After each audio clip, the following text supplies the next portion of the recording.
A partir de ahora, compartimos la lectura sin comentarios del libro Los Hechos de los Apóstoles, escrito por Helena Harmon de White.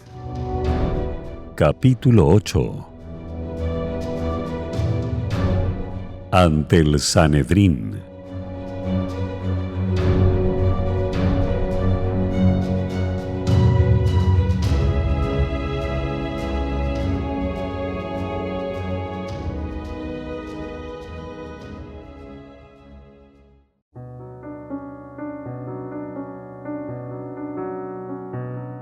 Fue la cruz, instrumento de vergüenza y tortura, la que trajo esperanza y salvación al mundo.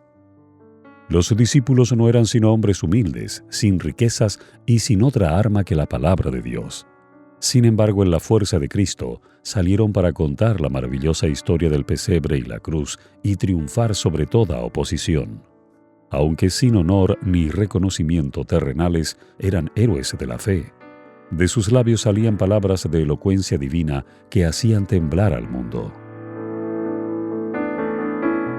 En Jerusalén, donde dominaban los más arraigados prejuicios y las más confusas ideas acerca de aquel que fuera crucificado como malhechor, los discípulos predicaban valientemente las palabras de vida y exponían a los judíos la obra y la misión de Cristo, su crucifixión, resurrección y ascensión. Los sacerdotes y magistrados se admiraban del claro e intrépido testimonio de los apóstoles. El poder del Salvador resucitado investía a los discípulos, cuya obra era acompañada de señales y milagros que diariamente acrecentaban el número de creyentes. A lo largo de las calles por donde pasaban los discípulos, el pueblo colocaba a sus enfermos en camas y en lechos, para que viniendo Pedro, a lo menos su sombra, tocase a alguno de ellos. También eran traídos los afligidos por espíritus inmundos. Las multitudes acudían a los discípulos y los sanados proclamaban las alabanzas de Dios y glorificaban el nombre del Redentor. Los sacerdotes y gobernantes veían que Cristo era más ensalzado que ellos. Como los saduceos no creían en la resurrección, se encolerizaban al oír a los discípulos afirmar que Cristo había resucitado de entre los muertos, pues comprendían que si se dejaba a los apóstoles predicar a un Salvador resucitado y obrar milagros en su nombre, todos rechazarían la doctrina de que no habrá resurrección y pronto se extinguiría la secta de los saduceos. Por su parte, los fariseos se enojaban al notar que las enseñanzas de los discípulos propendían a eliminar las ceremonias judaicas e invalidar los sacrificios. Vanos fueron todos los esfuerzos hechos hasta entonces para suprimir la nueva doctrina, pero los saduceos y fariseos resolvieron conjuntamente hacer cesar la obra de los discípulos, pues se demostraban su culpabilidad en la muerte de Jesús. Poseídos de indignación, los sacerdotes echaron violentamente mano a Pedro y a Juan y los pusieron en la cárcel pública. Los dirigentes de la nación judía manifiestamente no cumplían el propósito de Dios para con su pueblo escogido. Aquellos a quienes Dios había hecho los depositarios de la verdad se mostraron indignos de su cometido, y Dios escogió a otros para que hicieran su obra. En su ceguera, dichos dirigentes dieron ahora rienda suelta a lo que llamaban justa indignación contra los que rechazaban sus doctrinas favoritas. Ni siquiera admitían la posibilidad de que ellos mismos no entendían correctamente la palabra o que hubieran interpretado o aplicado mal las Escrituras. Actuaron como hombres que hubiesen perdido la razón. Decían, ¿qué derecho tienen esos maestros, algunos de los cuales son simples pescadores, de presentar ideas contrarias a las doctrinas que hemos enseñado al pueblo? Estando resueltos a suprimirlas, encarcelaron a los que las predicaban. No se intimidaron ni se abatieron los discípulos por semejante trato. El Espíritu Santo les recordó las palabras de Cristo: «No es el siervo mayor que su Señor. Si a mí me han perseguido, también a vosotros os perseguirán. Si han guardado mi palabra, también guardarán la vuestra. Mas todo esto os harán por causa de mi nombre, porque no conocen al que me ha enviado. Os echarán de las sinagogas, y aún viene la hora cuando cualquiera que os matare pensará que hace servicio a Dios. Mas os he dicho esto para que cuando aquella hora viniere, os acordéis de que yo os lo había dicho. Juan 15, 20 y 21, y 16, 2 y 4. El Dios del cielo, el poderoso gobernador del universo, tomó por su cuenta el asunto del encarcelamiento de los discípulos, porque los hombres guerreaban contra su obra. Por la noche, el ángel del Señor abrió la puerta de la cárcel y dijo a los discípulos: Id, y estando en el templo, hablad al pueblo todas las palabras de esta vida. Este mandato era directamente contrario a la orden dada por los gobernantes judíos. Pero, dijeron los apóstoles, ¿no podemos hacerlo hasta que consultemos a los magistrados y recibamos su permiso? No, Dios había dicho: Id, y ellos obedecieron. Entraron de mañana en el templo y enseñaban. Cuando Pedro y Juan se presentaron ante los fieles y les refirieron cómo el ángel los había guiado por entre la tropa de los soldados que guardaban la cárcel, ordenándoles que reanudaran la obra interrumpida, los hermanos se llenaron de admiración y de gozo. Entretanto, el príncipe de los sacerdotes y los que estaban con él convocaron el concilio y a todos los ancianos de los hijos de Israel. Los sacerdotes y magistrados decidieron acusar a los discípulos de insurrección, de haber asesinado a Ananías y Zafira y de conspirar para desposeer a los sacerdotes de su autoridad. Con ello esperaban excitar a las turbas para que interviniesen en el asunto y tratar a los discípulos como habían tratado a Jesús. Sabían que muchos de los que no aceptaron las enseñanzas de Cristo, cansados del gobierno arbitrario de las autoridades judías, deseaban algún cambio. Los sacerdotes temían que, si estos desconformes aceptaban las verdades proclamadas por los apóstoles y por lo tanto a Jesús como el Mesías, la ira de todo el pueblo se levantaría contra ellos y se les haría entonces rendir cuenta del asesinato de Cristo.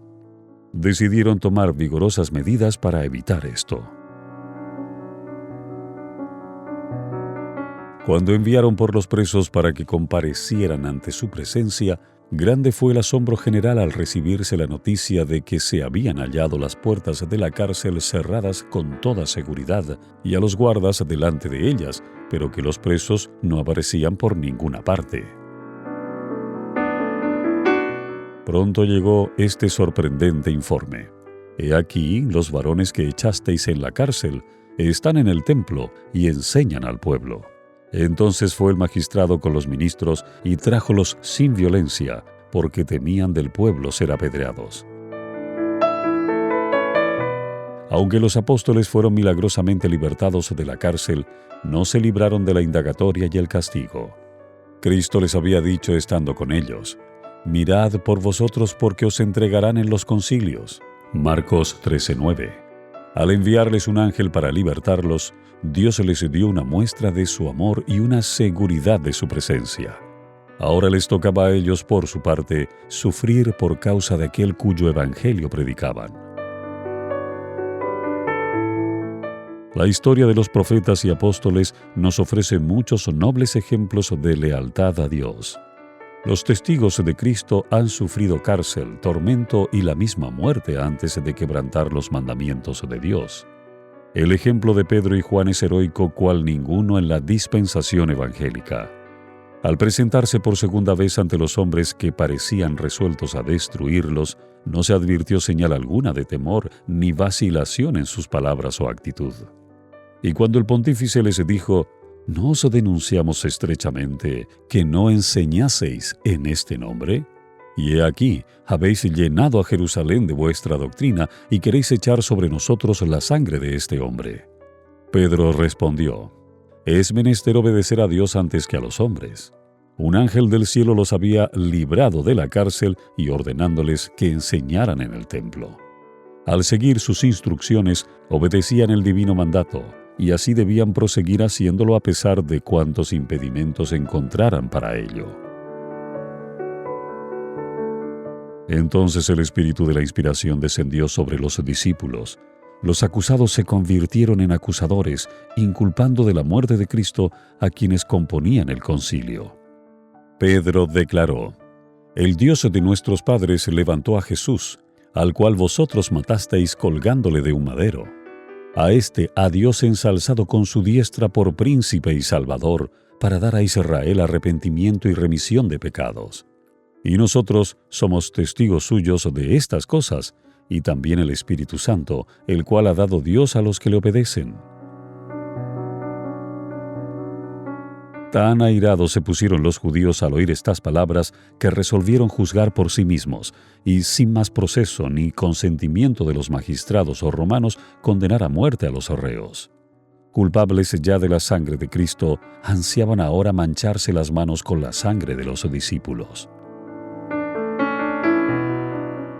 Pero había en el concilio un varón que reconoció la voz de Dios en las palabras de los discípulos. Era Gamaliel, un fariseo de buena reputación, hombre erudito y de elevada categoría social. Su claro criterio comprendió que la violenta medida propuesta por los sacerdotes tendría terribles consecuencias. Antes de hablar a sus compañeros de concilio, pidió Gamaliel que se hiciese salir a los presos, pues sabía con quiénes trataba y que los que habían matado a Cristo no vacilarían en cumplir su propósito. Con mucha mesura y serenidad, Gamaliel dijo entonces: «Varones israelitas, mirad por vosotros acerca de estos hombres en lo que habéis de hacer. Porque antes de estos días se levantó Teudas, diciendo que era alguien al que se agregó un número de hombres como 400, el cual fue matado, y todos los que le creyeron fueron dispersos y reducidos a nada. Después de éste se levantó Judas el Galileo en los días del empadronamiento, y llevó mucho pueblo tras sí. Pereció también aquel, y todos los que consintieron con él fueron derramados. Y ahora os digo, dejaos de estos hombres, y dejadlos. Porque si este consejo o esta obra es de los hombres, se desvanecerá. Mas si es de Dios, no la podréis deshacer. No seáis tal vez hallados resistiendo a Dios». Los sacerdotes comprendieron lo razonable de esta opinión, y no pudieron menos que convenir con Gamaliel. Sin embargo, no les fue posible dominar sus odios y prejuicios, y de muy mala gana, después de mandar que azotasen a los discípulos e intimarlos so pena de muerte a que no volviesen a predicar en el nombre de Jesús, los soltaron. Y ellos partieron de delante del concilio gozosos de que fuesen tenidos por dignos de padecer afrenta por el nombre. Y todos los días en el templo y por las casas no cesaban de enseñar y predicar a Jesucristo. Poco antes de su crucifixión, Cristo había dejado a sus discípulos un legado de paz. «La paz os dejo», dijo, «mi paz os doy. No como el mundo la da, yo os la doy. No se turbe vuestro corazón ni tenga miedo». Juan 14:27. Esta paz no es la paz que proviene de la conformidad con el mundo. Cristo nunca procuró paz transigiendo con el mal. La que Cristo dejó a sus discípulos es interior más bien que exterior, y había de permanecer para siempre con sus testigos a través de las luchas y contiendas. Cristo dijo de sí mismo: «No penséis que he venido para meter paz en la tierra. No he venido para meter paz, sino espada». Mateo 10:34. Aunque es el príncipe de paz, es sin embargo causa de división. El que vino a proclamar alegres nuevas y a crear esperanza y gozo en los corazones de los hijos de los hombres, originó una controversia que arde profundamente y suscita intensa pasión en el corazón humano. Y advierte a sus seguidores: «En el mundo tendréis aflicción. Os echarán mano y perseguirán, entregándoos a las sinagogas y a las cárceles, siendo llevados a los reyes y a los gobernantes por causa de mi nombre. Mas seréis entregados aún de vuestros padres y hermanos y parientes y amigos, y matarán a algunos de vosotros». Juan 16:33, Lucas 21:12 y 16.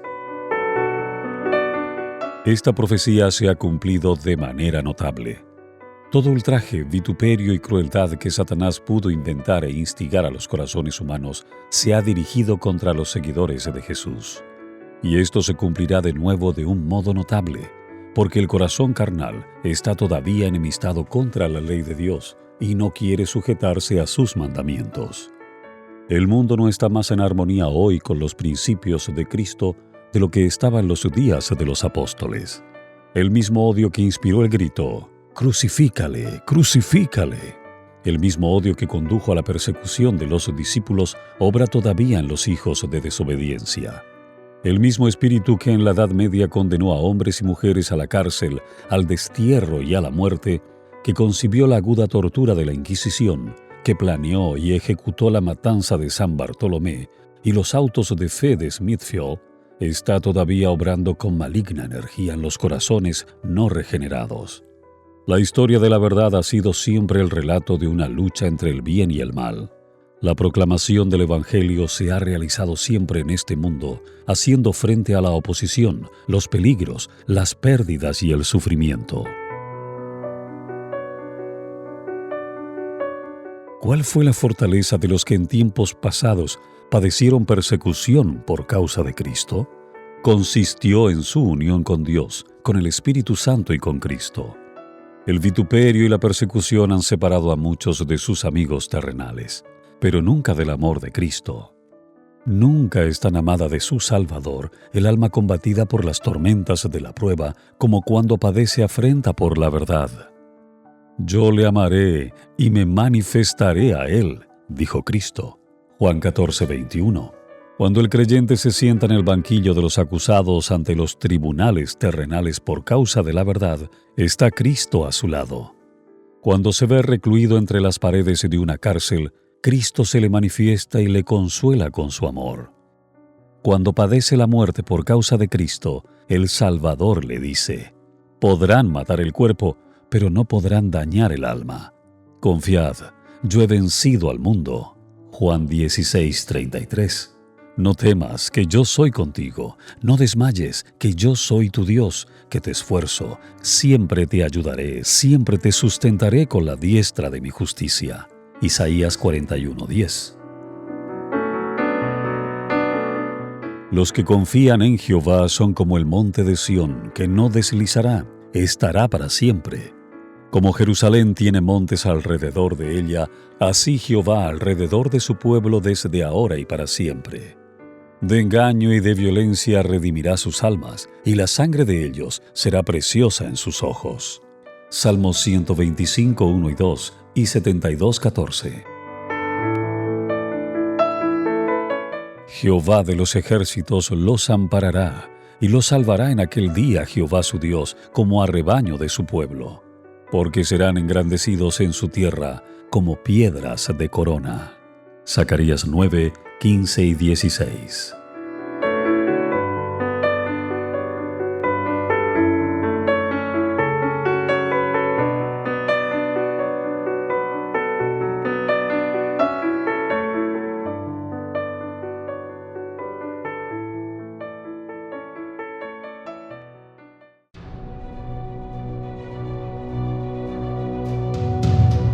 Hemos presentado la lectura sin comentarios del libro Los Hechos de los Apóstoles, escrito por Elena Harmon de White.